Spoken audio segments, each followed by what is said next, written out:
Welcome to episode number 22 of Nurturing Words, Voices of Experience, a podcast by the Motherless Daughters Ministry. This is your host, Dottie Mankhouse, and I'm here today with Kristen Mitchner. We will be discussing Brene Brown's research on shame, vulnerability, and sharing our stories with others, as well as share stories from our own experiences with healing from the traumas of our past.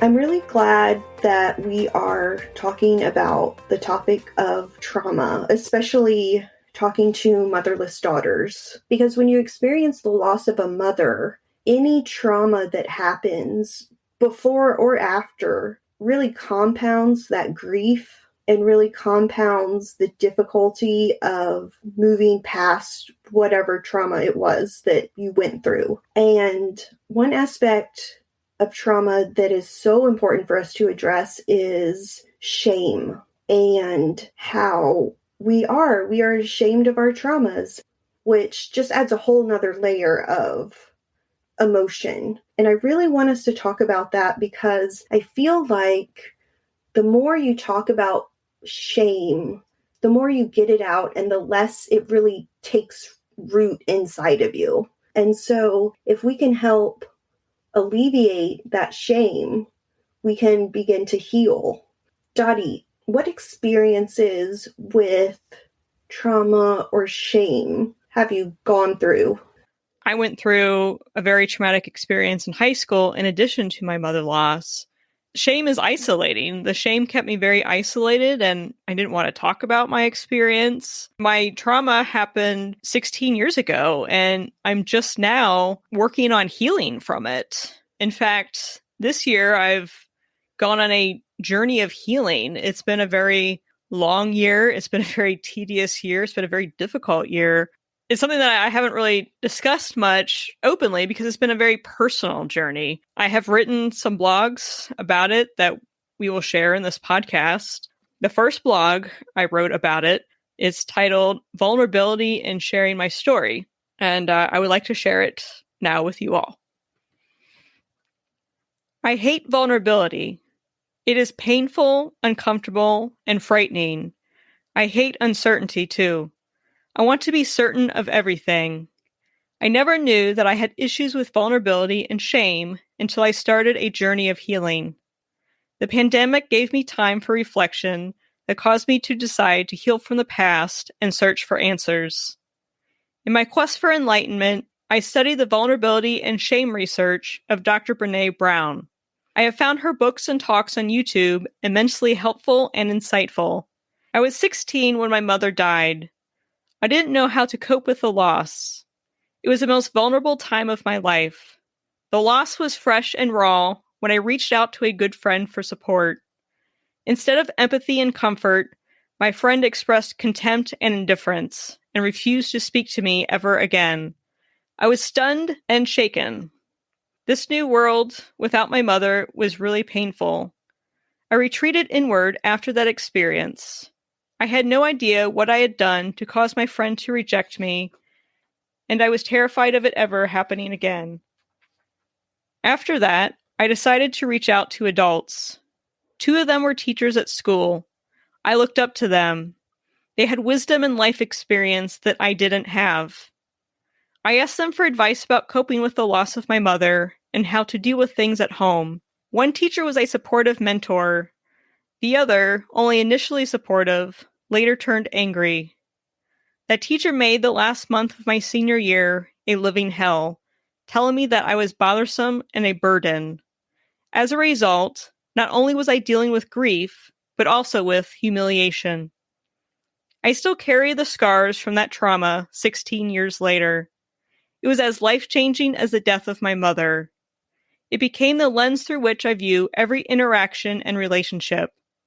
I internalized the message that I am a bad person. I must be to deserve that kind of treatment. I'm afraid that something like that will happen again, and I panic if something feels off with someone who I've let get close to me. I resist the urge to build walls around my heart or run away, to hurt them before they can hurt me. Showing care and gratitude to other people can be extremely difficult.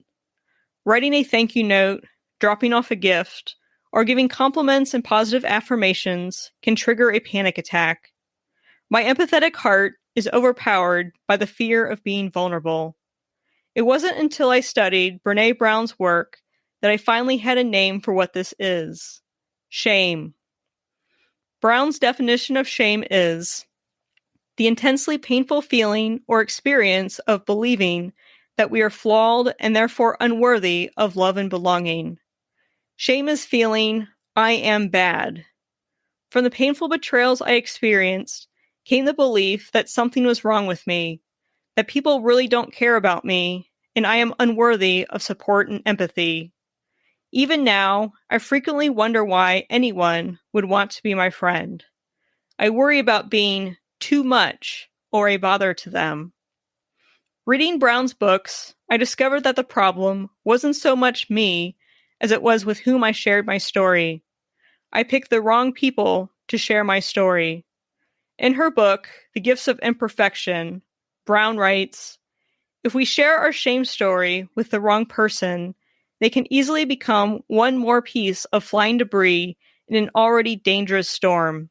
When we're looking for compassion, we need someone who is deeply rooted, able to bend, and, most of all, we need someone who embraces us for our strengths and struggles.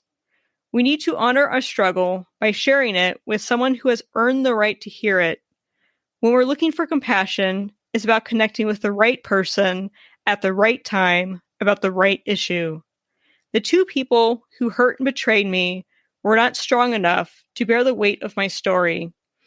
I was a vulnerable, grieving, lost kid trying to pick up the pieces of my shattered heart after the loss of my mother, and I chose the wrong people for support and sharing my story. I was too young to know who was a safe person to confide in. Despite the pain of my past, I believe it is important to share your story with the right people. It takes great courage to allow others to see the messy parts of our lives and the pain we carry in our hearts. When we are brave enough to allow someone to see the darkness in our soul and we hear, "Me too," the demons of our past cannot survive the depth of that connection. It is a real gift and privilege to experience that with someone. We realize that we aren't as alone as we think. When we connect with others with our stories, we heal from pain. This is the power of vulnerability. Dottie, that was wonderful. Thank you so much for sharing that. To start, I don't even know where to start. There's just so much to unpack from that. First, yes, you touched on you were a grieving lost child. You didn't know who was safe or unsafe. You're assuming teachers are safe. This is your senior year of high school. You know, you're thinking about college. You said you had confided in one of them about things at home.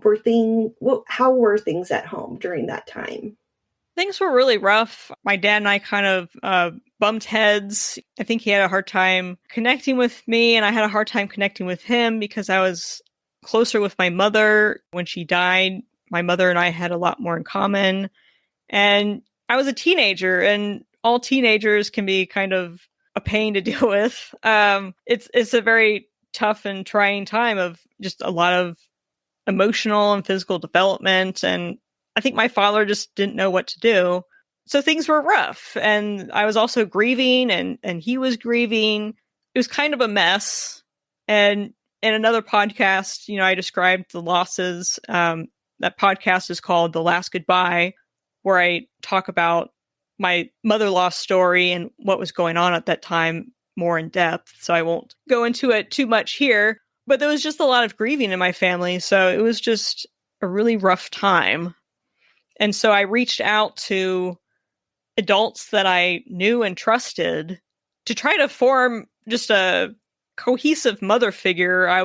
There's older women that I would go to for advice to try to fill in the gap about what to do and how to handle things, because I really did not know. And I trusted them. So when one of them betrayed me terribly in a very traumatic way, it was very damaging. That sounds like a very difficult time. in your life, something I would not know how to navigate through. So you're closer with your mother. Your mother has passed. Things are not right, not quite right at home. You're reaching out to people you think are safe and that you think can help you, and you're betrayed. How do you get over that? How do you maneuver through that situation and that shame? Is shame, can we heal shame? Is that possible? I think it is, and I think it's telling how hard trauma can be, that the fact that this happened 16 years ago and I am still struggling with it. I also think that traumatic things that happen when we are still children, teenagers, when we're still developing, I think has a much deeper impact because, our brains are still developing at that time. And when something very jarring and traumatic happens, I think it just really ingrains into our psyche and our sense of self, especially when you're a teenager, and that's the time when you're developing that sense of self. And then to have something very traumatic and jarring to happen, I think that it's kind of natural for that trauma to just really embed into the sense of self and how you view yourself. That's certainly what happened to me, was just like it just attached itself to my sense of self. And I just felt so much shame about it. When did you realize that you were carrying this shame around with you of what happened? It was pretty immediate. When it happened, I didn't really talk about it much with people. I had so much shame. I didn't want to tell my peers about it. And like the whole thing really just made me just feel ill. I just really kept it to myself. And I was just so paranoid about it, like ever happening again. I talked about it with a few very, very close friends, but there was just so much shame there. I felt so guilty. I felt like I must have did something wrong, that I was bad. It really just destroyed me at the time. I felt very sick. I did not want to go to school. I felt so much anxiety. It just really threw off my body in a way that it has never before been thrown off or since been like that. In many ways, that trauma was so much worse than the loss of my mother, which I know sounds extremely surprising, but it was. It was almost easier to go through the loss of my mother than it was this thing that happened at school, because here I was at school, I was reaching out to a teacher, and then I had people telling me, the school administration telling me that I was a burdensome bother, that I really shouldn't be reaching out, that something was wrong with me. And it was so very jarring that it really destroyed me. And it made me not want to reach out to anybody at all, And so because I was told that I was a burdensome person that was bothering people, and of course I wouldn't even share the shame that I felt because I didn't want to bother anybody. I very much turned inward and isolated myself. So I really didn't share it much. One question, Dottie, that I have is, we're talking about traumas of the past and how they're affecting us today. What insecurities, what doubts do you have to this day because of what happened in high school? I have a very hard time with something feels off with somebody, thinking that, oh, it must be about me. Because in high school, I sensed that something was off with that teacher. And I actually asked another trusted teacher, like, hey, is there something wrong here? Something doesn't feel right. Does this teacher have an issue with me? I was told, no, everything's fine. But then it did end up being about me. So ever since then, if something feels off with somebody, I immediately think, oh no, it must have been something I did, which is not a good or healthy place to constantly think that, like, oh, it must be about me, because most times it's not about you. Someone may just be having a bad day or something. In this case, they were basically attacking you, who you were, and what you needed. The other thing I struggle with is giving somebody a card or complimenting them or positive affirmation. The other aspect of what happened was I gave this teacher a thank you card at the end of the year, thanking her for everything she did for me, all the great advice. And instead of the response I expected, the teacher appreciating being thanked and being touched by it, I was met with anger. Why are you thanking me? You shouldn't thank me. And it was just such a vile response that I am afraid to ever compliment somebody or give them a thank you note or a thank you card or something very heartfelt that isn't just a like happy birthday or merry Christmas, like something very generic, something from the heart that is meaningful. It's very vulnerable to like give a heartfelt thanks. Hey, I really appreciate the help you gave me and this advice, and just really kind of detailing out, you helped me with this and you helped me with that. And if you're met with a angry response, makes me shy away from ever doing that again. And I always have kind of like an anxiety panic attack if I ever do give someone a heartfelt thanks or something. And that's no way to live either. The world is much better if people share their hearts. To just have that sort of cut off and to just shrink away from that is not a way that I want to be, but it's something I definitely struggle with because I want to do everything in my power to not have what happened back then ever occur ever again because it was so traumatic. So it sounds like that experience, that trauma has really affected you into your adult years, because how often do we send just a thank you note or tell someone you did a great job? It's very common.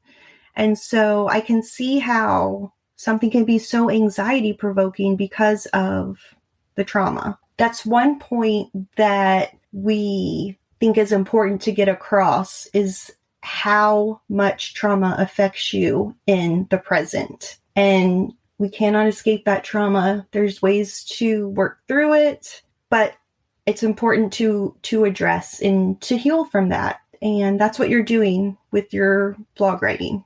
Yes, and I know that trauma in itself is very far-reaching, and I know I'm not the only one that struggles with it. There's many other blog writers on our website that share their blogs and talk about their personal traumas. I know that you have suffered from some trauma in your own life.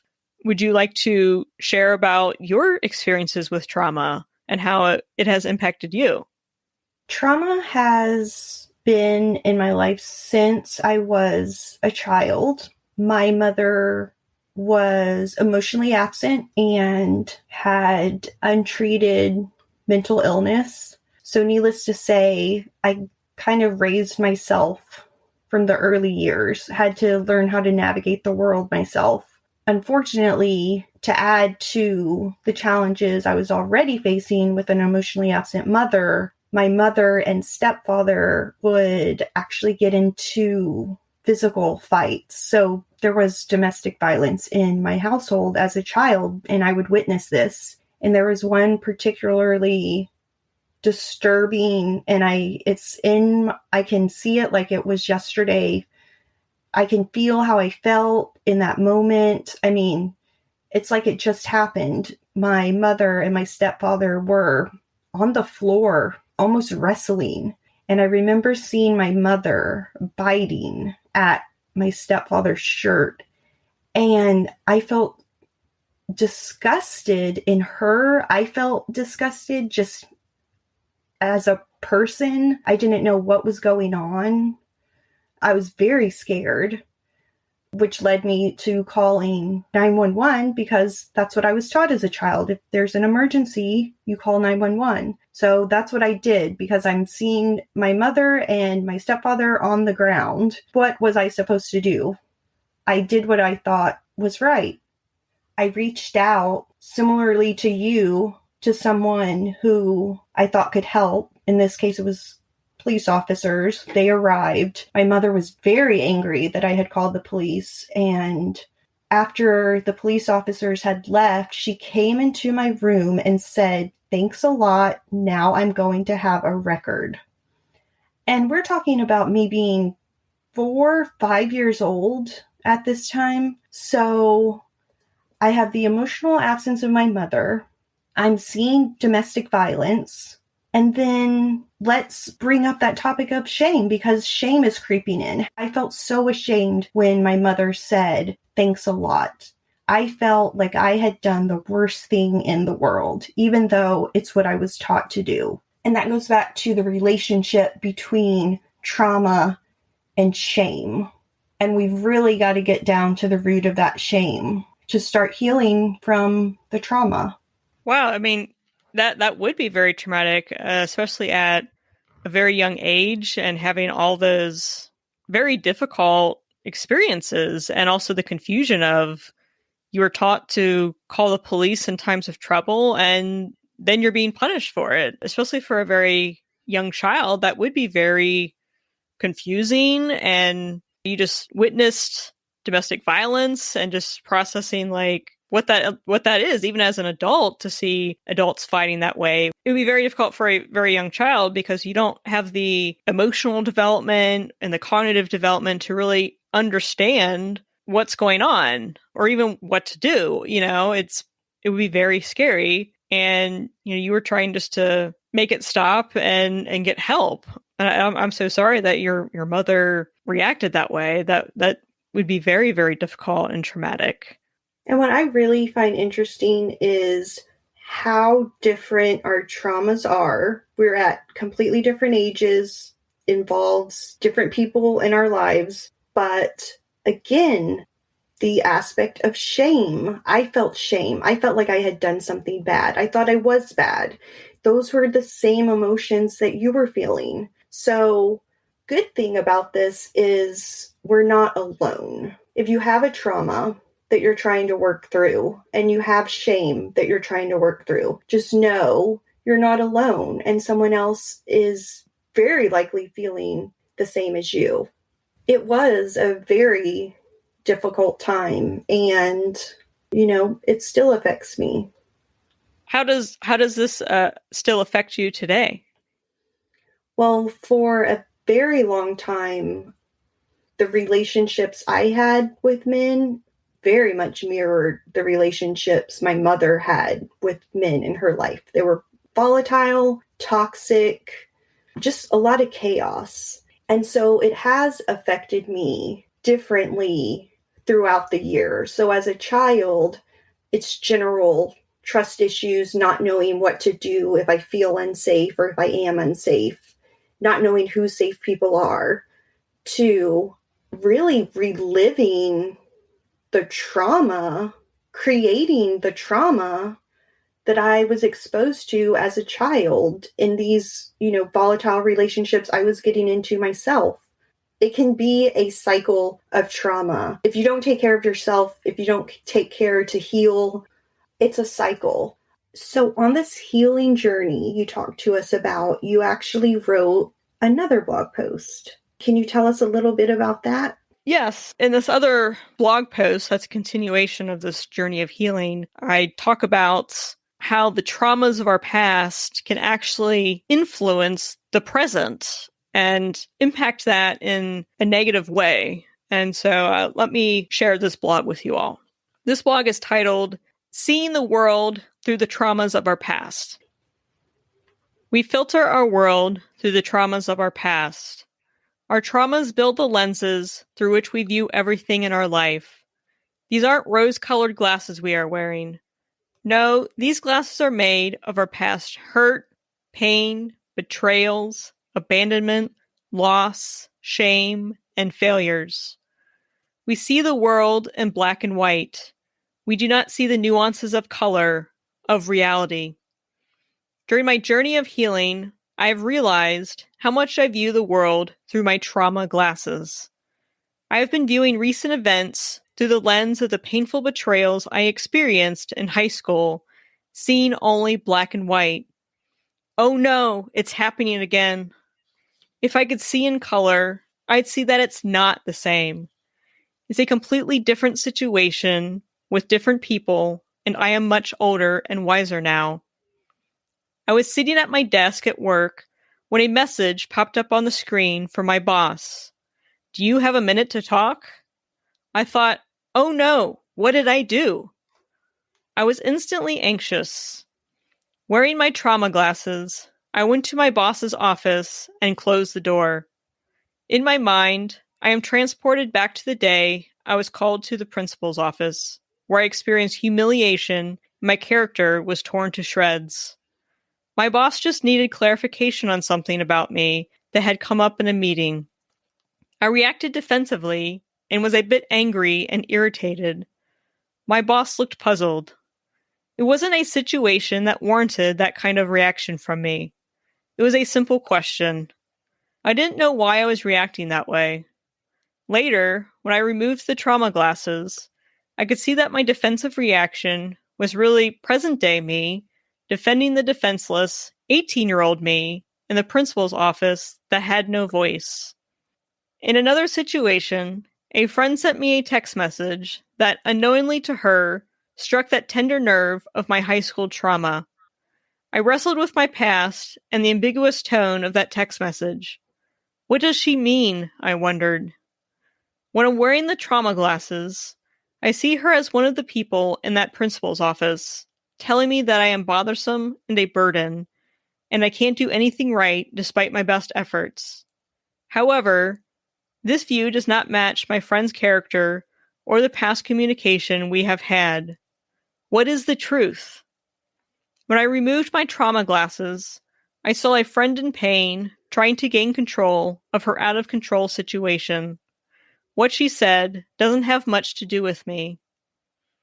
When we go through life wearing our trauma glasses, we relive the past and perceive repeats of our traumas in new situations.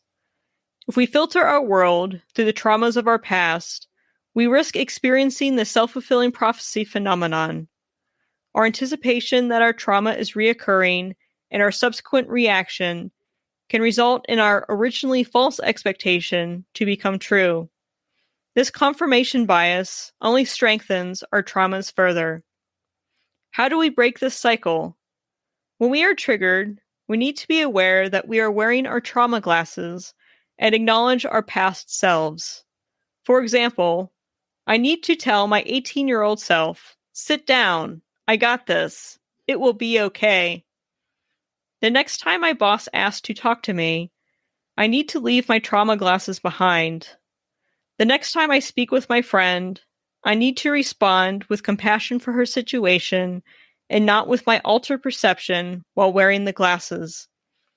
It is imperative that we recognize the reality of the present instead of reacting to the past.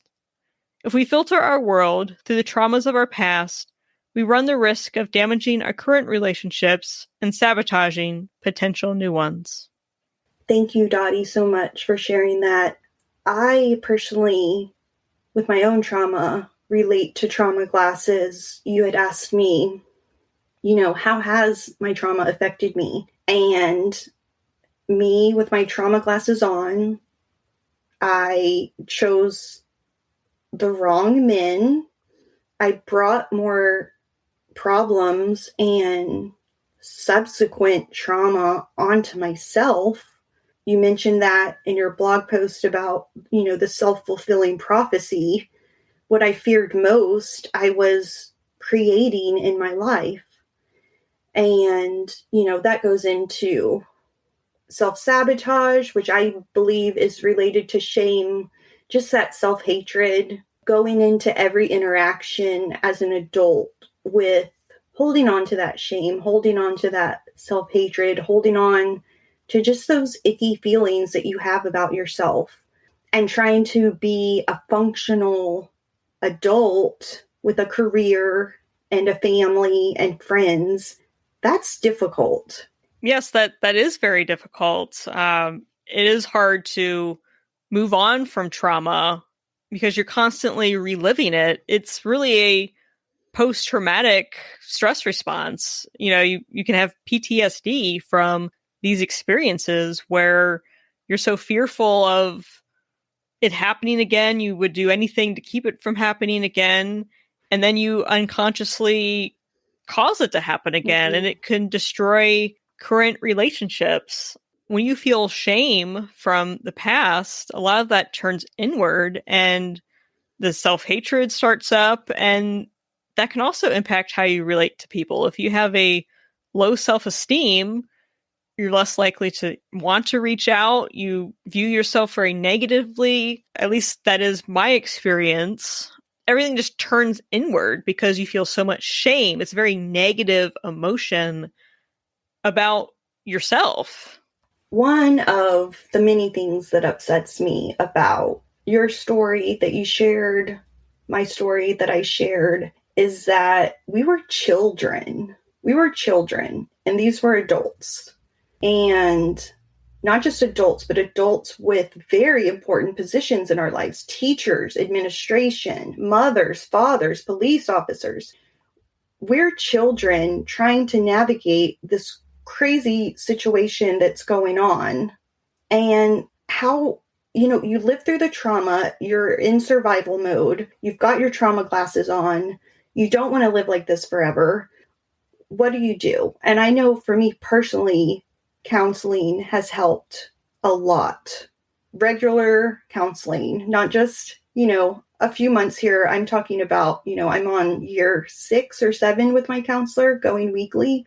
What about you, Dottie? What have you found that has helped you? Well, first I want to say I definitely agree with you about feeling angry about the adults in both our situations. The adults in our situations failed us. They should have been better. They should have known better. And everybody failed in these situations. And so I definitely agree with that feeling. I have also been in counseling for about the same amount of time as you have mentioned, 6 or 7 years. First I was going weekly, and then it was like, now it's kind of like every other week, or every 3 weeks or so, depending on how things are going. But it's a very long process with such deep traumas. It takes a lot of deep therapy to get through it and heal. The counselor I actually sought out specifically to deal with trauma. That's something that she specializes in, and she specializes in a special type of therapy that is for post-traumatic stress disorder called EMDR, eye movement desensitization reprocessing. And it involves, usually it's eye movements, but in my case, it's alternating beeping in the ears, or sometimes I'm holding something that buzzes alternately in my hands. So basically, you discuss the trauma that is affecting you and how it makes you feel, and then the therapist guides you through it, and you talk about something, an aspect about it, and then you either stop and you look at a light going back and forth and your eyes follow it, or listen to the beeps, or feel the hand buzzing in your hands. And they've done studies where having those alternating beeps does something with the different hemispheres of the brain, and it helps reprocess and reframe that. And so the therapist, who has special training in this therapy, guides you through it, and you basically reprocess those traumatic memories. And it really does help. I have healed a great deal from some other traumas in my life. I'm still working through the EMDR with this high school thing. It seems like just when I think I've beat it, part of it still lingers on. It's the trauma that just will not go away. But it's still a process, and that's why I'm on this journey of healing this year, just trying to reprocess and reframe that trauma. What about you, Kristen? What has helped you heal? Have you done anything special in your therapy that has helped you heal from your trauma? Yeah, definitely. I've also done the EMDR. I processed through a trauma I had when I was a little bit older. I was in middle school, and it also involved my mother again. And you have to relive it. You relive it in EMDR. You really do. And you go scene by scene. What's in the room? What do you smell? What are you wearing? What's around you? And it really puts you back into the scene of the crime, essentially. And that's why I want to point out that continued therapy is important, because it's rough. It is very difficult trying to heal from trauma. no matter what the trauma is, what age you were when it happened, what age you are now, it is difficult. So the importance of regular counseling, I would say, would be my recommendation and what has personally helped me the most. Also, writing has been very therapeutic, a lot of journaling and a lot of blogging. Motherless Daughters has a great platform where we can share our stories on the Motherless Daughters blog. So that's been a real source of healing for me. Just knowing that maybe some of my pain will help someone else. I can't go back in time to that 4-year-old little girl and pick her up out of that house of violence and chaos and make her feel better again. I can't do that. But what I can do is share my story and have someone hear it and it make a difference. Writing has helped me as well. And it does make me feel better sharing my story and knowing that maybe the trauma that I went through was in a way worth it if it helps somebody else heal from their trauma. I also want to point out that I know a lot of times in society, there's a lot of stigma around mental illness in general and therapy. After my mom died, I was initially very opposed to therapy because I didn't want people to think I was crazy, because I thought, well, therapy's for like crazy people and I must be crazy if I'm in therapy. So I resisted it for a while, but I want to say that you are a strong person if you seek out therapy. If you go to therapy, it does not mean that you are a weak person or that you're crazy. That stigma is not true. You are a strong person because you're facing the demons in your life. You are a strong person to willingly and intentionally face the traumas in your life and work on healing from it. It really does take a strong person to do that. And I just want to commend people who are doing that and just tell you that you are a strong person. You may not feel that, but you are a strong person. Yes, definitely agree with that. So one thing that you said when talking about Brene Brown's work is the importance of hearing the words "me too." I want to ask you a question.